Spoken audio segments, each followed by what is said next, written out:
Edward was spending his Saturday afternoon cleaning his garage and putting away his tools before winter came.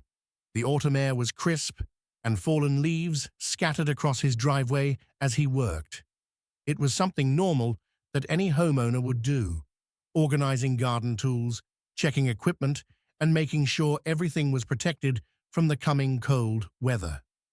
As the sun was setting, making everything look golden and peaceful, he pressed the button to close his garage door, satisfied with his day's work. While the door was slowly closing, he caught a movement from the corner of his eye. His neighbor Karen was watching him from her porch, with her arms crossed and an angry look on her face. She had moved into the neighborhood about a year ago, and while Edward had tried to be friendly, she had always been cold toward him. She suddenly walked toward him with quick steps and a mean look in her eyes, her shoes clicking sharply against the pavement. "Who are you? What are you doing here?" Karen asked in an angry voice, her finger pointing accusingly at him. Her face was red, with what looked like anger, though Edward couldn't understand why. Edward stayed calm, despite feeling his heart rate increase. He had dealt with people like Karen before and knew the best approach was to stay peaceful. "I'm just closing my garage, Karen. I live here, remember? I've been your neighbor for years, even before you moved in." Karen's face twisted with disbelief and suspicion.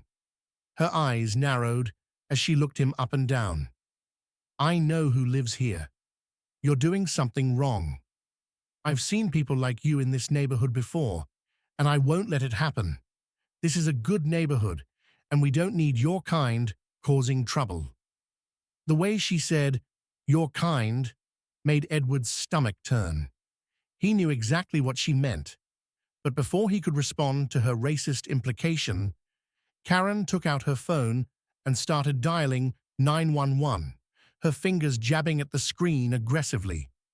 "911, what's your emergency?" the operator asked, the voice slightly crackly through the phone's speaker. "There's a suspicious man in my neighborhood, right in front of my house," Karen said urgently, her voice rising with fake fear.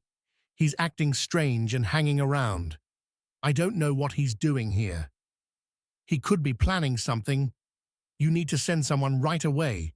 I don't feel safe."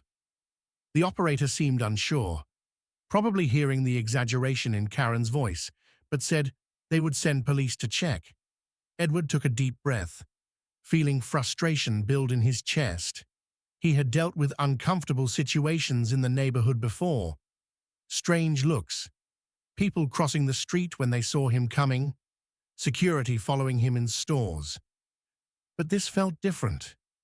Karen's quick decision to call the police seemed calculated and malicious. Edward stood in his driveway waiting for the police, the evening growing darker around him. The streetlights were starting to come on, casting long shadows across the perfectly maintained lawns of the neighborhood. He couldn't understand why he was being accused for no reason. He had lived in this house for 5 years, keeping his property neat, helping neighbors with their yard work, and even organizing the annual block party. Yet here he was, being treated like a criminal just for existing in his own space. When the first police car turned the corner, its headlights sweeping across the houses, Edward felt a mix of worry and resignation. The car's tires crunched over fallen leaves as it approached. He hadn't done anything wrong. He was just closing his garage like any homeowner would on a Saturday evening. But Karen's call had already started trouble, and now he had to deal with what came next. He thought about his father's advice from years ago. Stay calm, stay dignified, and let the truth speak for itself. The police car stopped in front of his house, its engine humming quietly in the evening air. 2 officers got out, their badges gleaming under the streetlights. Edward's heart beat faster as they came closer, but he stayed calm and kept his hands visible at his sides.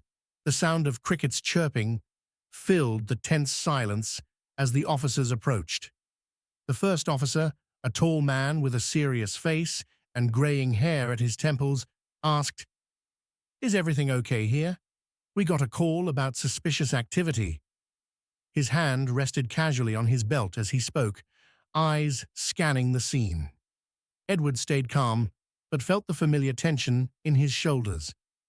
"I live here," he said clearly, pointing to his driveway and garage. "I was just closing my garage after doing some weekend cleaning and organizing. That's all. I've owned this house for 5 years now." The second officer, a woman with short brown hair and alert eyes, stood nearby, looking back and forth between Edward and Karen's house. She seemed to be picking up on something about the situation that didn't quite add up. Karen was still watching from her porch, arms crossed, a self-satisfied smile on her face. "Do you have ID or proof that you own this house?" the first officer asked in a professional tone. Edward nodded and carefully reached for his wallet, explaining his movements as he did so. He pulled out his driver's license and also took out the property documents he had started keeping handy after similar incidents in the past. The papers were slightly worn from being carried around, a sad necessity he had learned to live with. The officers studied the documents under the glow of their flashlights.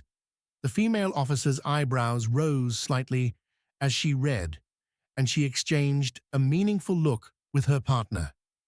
She stepped away to radio in the information, her voice low but clear in the evening quiet.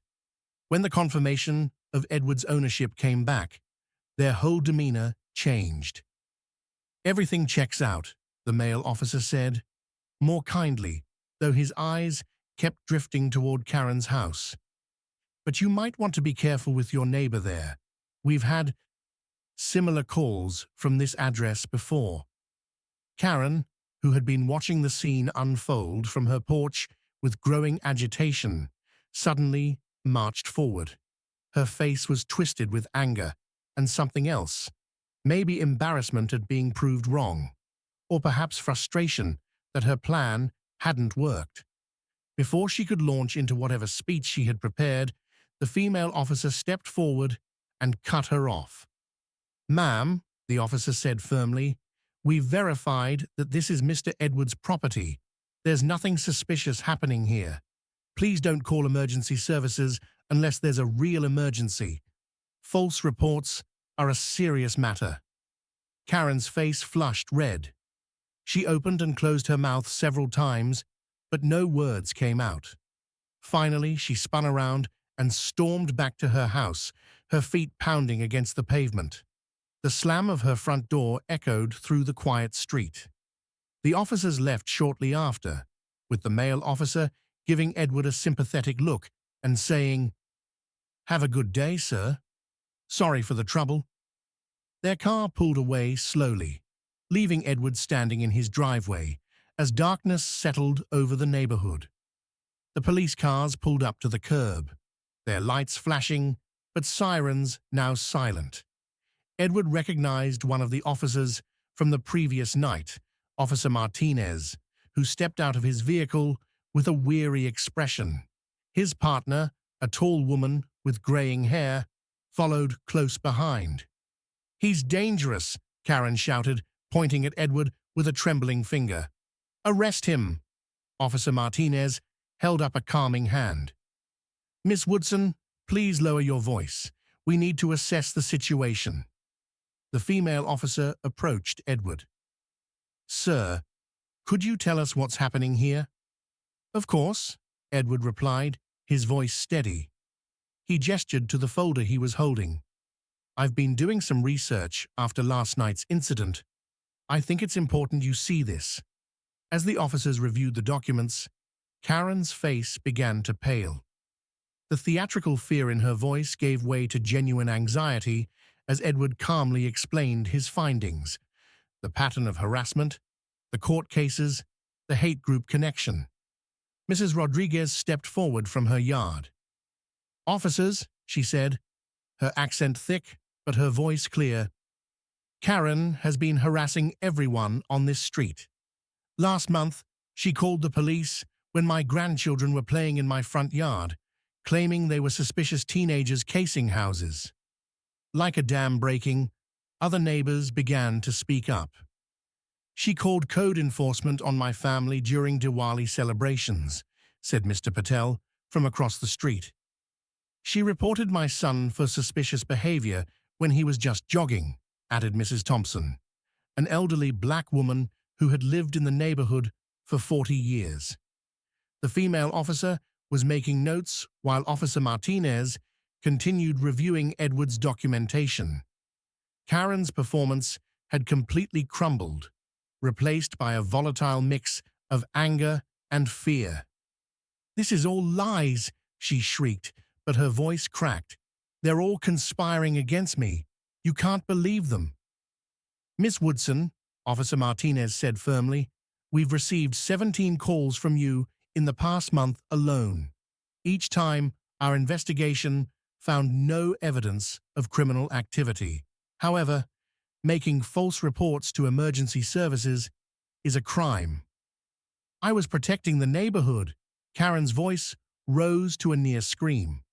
"Someone had to do something about these people moving in and ruining everything." Her words hung in the air like poison, and several neighbors gasped. The officers exchanged glances, and the female officer stepped forward. "Ms. Woodson, please turn around and place your hands behind your back." "What?